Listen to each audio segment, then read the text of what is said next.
हे guys, welcome back to my channel.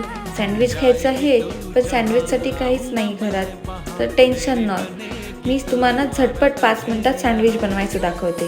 तर प्रथम बाउलमध्ये कांदा, टोमॅटो, कोथिंबीर, बेसिक मसाले, ग्रीन चिली आणि चवीनुसार मीठ आणि चाट मसाला ॲड करा आणि सगळं व्यवस्थित एकजीव करून घ्या. आणि मग काय, ब्रेडचे स्लाईस घ्या. हे आपले मिश्रण त्या ब्रेडवरती व्यवस्थित पसरवा. एकदम भरभरून मिक्सर घाला.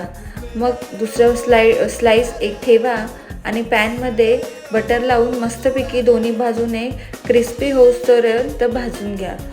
काय आता झटपट 5 मिनिटात सँडविच तयार झालेलंच आहे आपलं. तर मला नक्की कमेंट करा आणि सांगा की तुम्हाला ही रेसिपी कशी वाटली, आणि तुम्ही पण ट्राय करा आणि ते पण मला सांगा.